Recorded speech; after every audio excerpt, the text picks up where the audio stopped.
Hey everyone, I'm Lucy and I'm the producer behind Deadly Debbie's Creepy Files.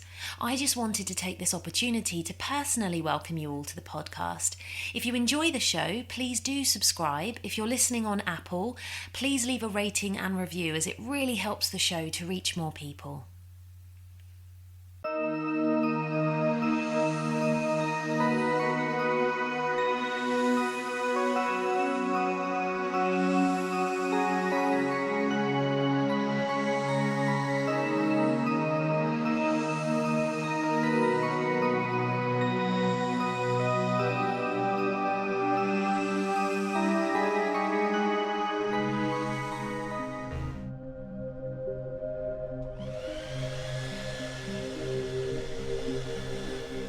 Oh, good evening, my little pumpkins. You just caught me blow-drying my hair.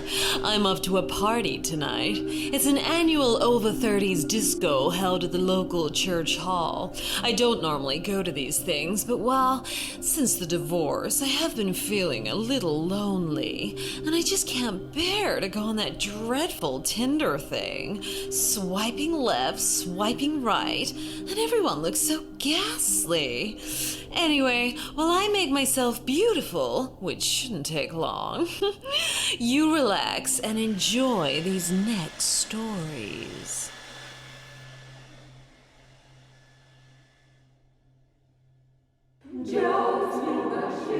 Hi, I'm Lerm Bennett, and this is my story. I was 9 years old when my family started going to a church in Thornwood, Missouri. We barely knew anybody, but my dad, he took a job as a youth pastor there and encouraged the rest of the family to start going. Looking for other volunteers to help out at the church, we contacted a missionary named Sister Ruby, and she too agreed to help our growing youth program. Sister Ruby was known as a friendly, easygoing woman and was a welcome addition to the church. One of the first nights we attended the church, everything started out normal with the service, people singing and clapping along to the music. The service was drawing to a close when, out of nowhere, a lady up ahead of where we were sitting in the pews started screaming and pointing her finger at the pastor. The music stopped and everyone gasped, listening to what she was saying. The woman started speaking in strange tongues, and her voice was also changing into deep, demonic tones. We couldn't believe what was happening. Was this real? We were stunned at what we were seeing.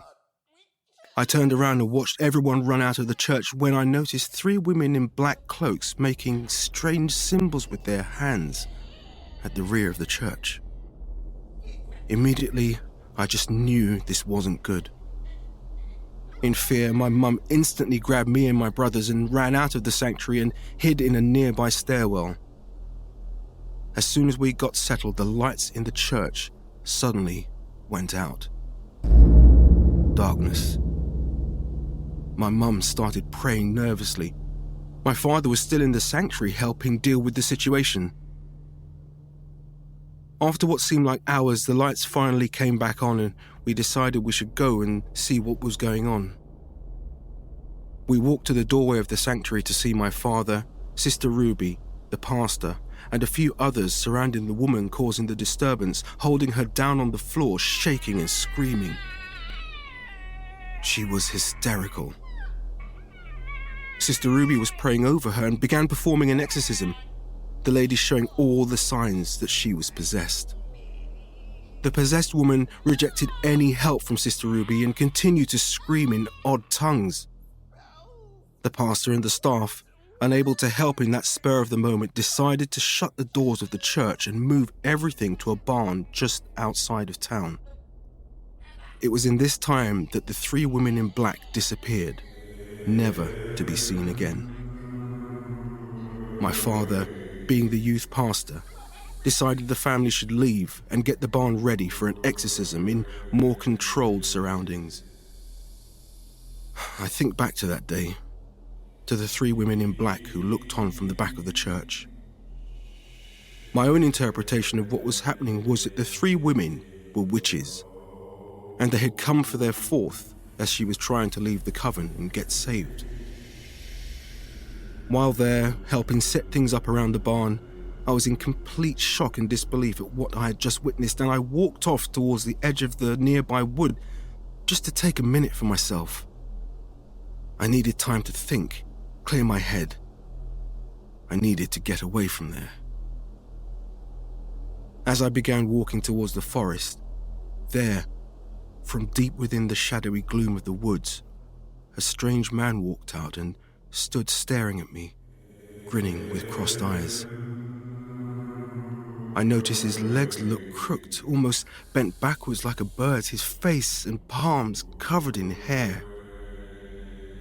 The odd man said, "Hey, little boy, come with me into the woods," in a strange voice that sounded like a goat. I'll never forget it. My mother, she must have seen this and ran up and grabbed me, and we ran back into the barn. To this day, me and my mother have never spoken of what happened. Even though I was young, I will never forget what I saw, and to this day, I still have a fear of the goat man coming out of the woods and taking me away. He's appeared in several of my dreams, and I wish he would go away. I never knew of what happened to Sister Ruby, and my dad made me promise I would never speak of what happened that day in Thornwood, Missouri.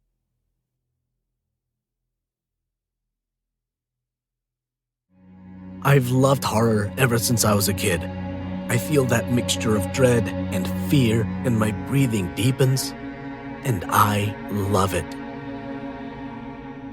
I started this podcast not only to talk about my love of fear and horror, but to give you a platform to share yours. Because I know many of us feel this way. So have a seat. Tell me a story. Tell me about an experience you've had, a legend local to your area, or even a movie you saw as a child that scared you so much it stayed with you.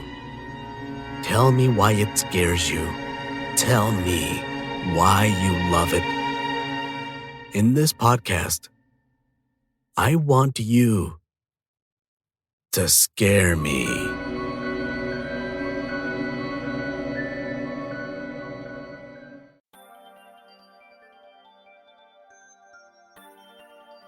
In the summer of 2013, I had what I considered to be the best job of my life. I was the night security watchman, meaning I was the guy who watched the monitors for 10 hours a night and got paid ridiculous amounts of money to do so. Let me get one thing clear. I was a college student who was trying to get by. I had a decent scholarship to a decent state-level university, and I was avidly pursuing my career in paediatric healthcare. So as you can guess, when summer came and classes stopped, I needed to occupy my time and try and save enough cash to supplement me over the break. Thankfully, I had a good friend, let's call him Will, who had been working around the town for a long while.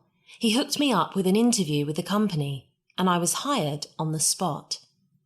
I was assigned as overnight security for a parking garage used by one of the local banks, as some of the higher-ups had a habit of staying overnight for their corporate functions, and were worried about a string of recent break-ins. I really didn't care about the criteria. I was just happy because I got to spend 10 hours, a blight a bit bored, watching The Office TV, playing Pokemon, and generally dicking around with whoever was on watch with me. Pranks were frequent. A fake severed hand in front of a camera, one of them popping out with a yell, or anything of that stupid nature were common. After a while, I grew desensitized to it. A short time after that, I often shut off the audio feeds altogether. Besides the random homeless guy wandering in or out, teenagers trying to find a secluded place to drink, get stoned, or have sex, it was completely and utterly uneventful. Oftentimes, the other guards would just pass out in the office out of sheer boredom. August the 11th was a night like that. It was about 2 a.m, and I was halfway through my shift. The hours dragged on, and in a last-ditch effort to stay awake, the roving guards, There was 2 at all times, and tonight, Will was one of them, decided to go to the roof to get some fresh air. Meanwhile, I was glued to my laptop, browsing and drinking as much coffee as my body could handle. It was a completely and utterly average night. At around 2:30 a.m, a car pulled into the lot. This was unusual. Not much of a concern. I watched it for a few moments, became uninterested, and went back to the laptop. 10 minutes later, the car was still there, and its driver had yet to show themselves. It made me slightly uneasy, but I had just figured that there was a late-night bottle of scotch between the executives and one had called for their spouse to pick them up instead of risking the DUI. It stayed this way for 40 minutes. Then finally, at 3:30 a.m, the car door swung open and the driver stepped out. He was thin, almost skeletal, wearing a tight shirt and slacks. His eyes were sunken, and he was wearing a black skull cap. And he had a half-burned cigarette in his hand. Naturally, he gave me the creeps. He wasn't maintenance or a watchman, but he did seem familiar. After a few moments, he put the cigarette out and began walking towards the stairwell. There were no cameras in the stairwell, so I decided to notify the rovers. "Tom, we have an intruder moving towards stairwell F. Be advised, he seems pretty sketchy," I droned over the radio. A loud sigh blared over the radio, then his response. "Roger that, we're on our way." They were armed with tasers and the like, so I wasn't worried. Still, I decided to activate the audio for the floor, hoping to at least get a sense of where he was going.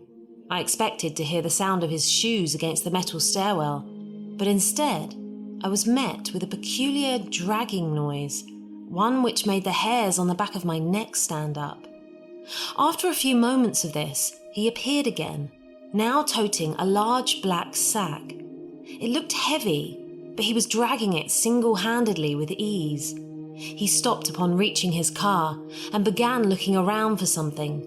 Curious, I decided to update Will.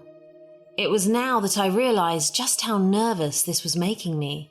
My hands were visibly shaking, and my voice cracked over the radio. All I could manage was, "Will, please hurry," before the receiver slipped out of my hand.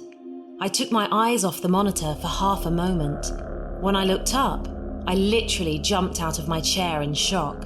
He was staring directly at the camera. But it seemed like it was going beyond. It felt like he was staring me in the eyes. The bags under his eyes added to the look of absolute malcontent and made him look like some cheesy action movie villain. It was completely silent. He wasn't even breathing. He didn't move. He didn't flinch. I was losing my mind looking at him. If this was some kind of shitty prank, I was not up for it. I reached for the radio one more time, but somehow it seemed like he knew. He ran at the camera with a look that I can only describe as sheer darkness on his face. I screamed aloud and the camera went dead. In the audio, I heard footsteps, doors slammed, then after a few moments, yelling, an engine firing, and then a restless silence. I sat there for a few moments, breathing heavily. What the hell did I just see? Suddenly, the radio came alive. It was Will. "Call the police! Tell them to send an ambulance!" Will's voice screamed as groans sounded eerily in the background. All in all, it took about 5 minutes for the authorities to arrive. As it turns out, Will's roving partner had given chase to the man, but had stumbled near his car. Upon the man's escape, he had backed out over the guard's leg. Luckily, he avoided any fatal damage, but they still rushed him to the hospital. For the remainder of my shift, Will and I were questioned. The police took the videotapes and audio logs, and the bag was searched. I wasn't allowed to view the contents, but the officers' pale faces and somber tones were enough. They told me it was a man, dressed in a suit, mid-40s. He had been strangled, beaten, and had most of the fingers on his left hand removed. Apparently, it was one of the employees. Nobody used that stairwell on a regular basis, so the rovers usually avoided it. After a short while, they realised we were as clueless as they were, and we were released. 2 days later, I resigned. I just couldn't do it anymore. Every time I looked at the monitors, I saw his sunken, half-skeletal face in the corner. A shadow, something. It stressed me out. I don't tell most people about this story. It just didn't seem relevant, and I just didn't care to share it. 3 days ago, I had a call from the detective's office. They had apparently found the man after a year on the run. Will didn't manage to catch a look at him, and the guard who was injured couldn't remember much of what happened before the accident, so they wanted me to identify him. The video evidence has been enough to arrest him, but due to the shitty playback quality, they needed an eyewitness to make sure they had the right man. They told me they would need to wait for statements, alibi investigations, and booking to occur before they wanted me for the process, but told me they would be in touch. They wished me a good day and hung up. To most people, this would bring a long, scary story to a satisfying end. But not for me. Last night, I got a manila envelope in the mail, no return address. I shouldn't have opened it, but curiosity got the better of me. What was included made my heart stop and immediately created a cold sweat that still hasn't stopped. Inside were 3 words: "Don't you dare."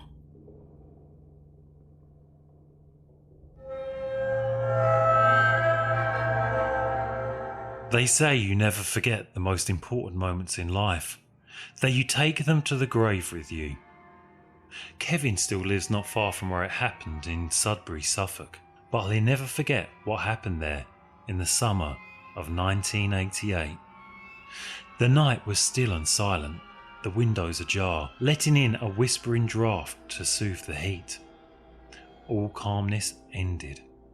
Suddenly, Kevin was awoke around 3 a.m. with what felt like a huge weight on top of him. Breathing hard, his rib cage felt as if it was made from lead, his body shooting with sharp spasms. His throat began to retract as if invisible hands were strangling him. His own arms lay locked down by his side, impossible to move. There was no way he could be doing this to himself, even though he was the only person in the room. The only person human. A golden light burst through the window. He suddenly remembered a story his mother had once told him. His stepfather had seen a UFO hovering over the sea in Brighton off the south coast of England in the 60s. There were lots of different coloured lights moving all around its base as it moved closer and closer to him. Maybe that UFO that his stepfather saw had kept tabs on him through his whole lives. Maybe it was back. Restricted, his body frozen still by some unseen force, he tried to move his fingers, but even that small act was impossible. With all his concentration and will, he struggled to become free, to have control of his body once again, wriggling, writhing, fighting against the force that... Then he saw something on top of him. Something was sitting on him. There was a movement above, a blurry figure leaning down towards him, coming into focus, moving closer and closer to his face. He tried to move, tried to fight free. With everything he had, slowly, stiffly, his fingers started to slightly move again. Then the face was gone. It shifted down next to Kevin's face, down to his left ear. It started growling or making some sort of groaning sound, low, deep sounds that gurgled from a wet throat.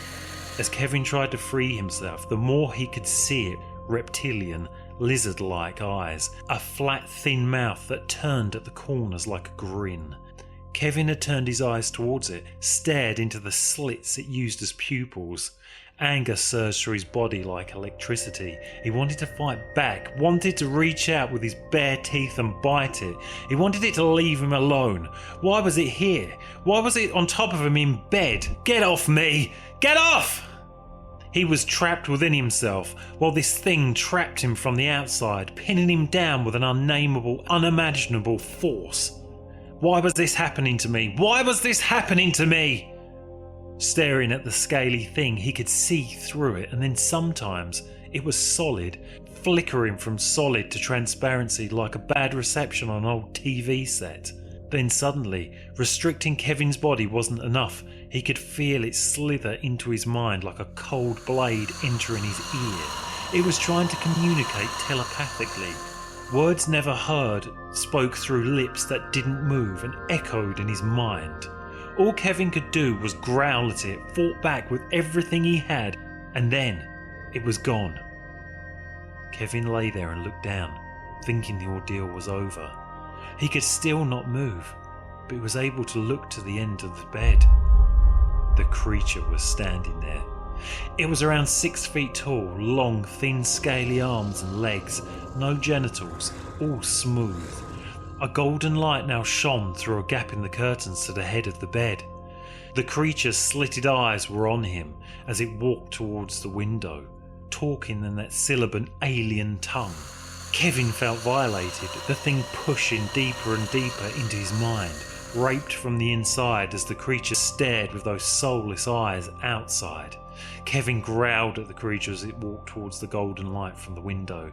Different shades of gold rolled around and around in small particles of bright light which floated around like the insides of a snow globe. Kevin fought back in his mind now, trying to push the voice out of his brain. There was a smugness to the voice inside his head, as if it was happy and content with whatever it had done to him. Whatever secret job it had set out to do was now done, and there was a growing satisfaction in its tone. Kevin pushed back in his mind in any way he could. "I don't believe in you, you bastard!" It seemed to be letting out a wet, gurgling laugh. "I'll kill you! I'll fucking kill you!" Kevin tried to spit at it, but he couldn't. He only managed to spit all over himself. The creature moved into the light and vanished. Just like that, the creature and the light were gone, like a light switch turning off. His body tensed free of the invisible hold. As if forced, his eyes latched shut, and he fell into a deep sleep. He awoke the next day. It was mid-afternoon. He could hear his mother downstairs, washing on, and she was talking loudly to herself as she usually did, going about her daily chores. Kevin wanted to get up and run downstairs to tell her, but instead he just lay there and went through the whole thing again in his mind. He lay there, dead still, could still feel the grip that had been around his throat, these arms held down by his sides. He could feel where something had been on top of him, and could still feel where it had been roaming in his mind. Kevin to this day knows it happened. He felt as if the creature had raped him, with no proof that it had happened. He only ever told one person, a friend. Not that he believed Kevin. Then Kevin started sharing his story with a few people on the internet, wanting to find if this had happened to more people. He wants to spread the word. He wants to fight back. He's positive that aliens do exist and do visit us. For what reasons, he doesn't know. All he knows is they're not friendly.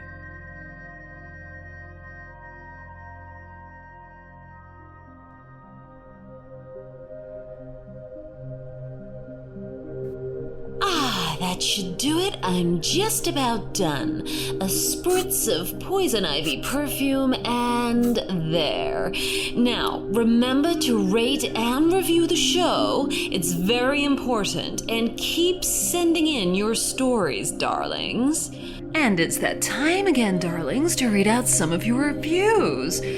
First of all, we have one from John Milo 77777, all the sevens, and he said, "All too often you get a generic podcast lazily put together with little to no imagination.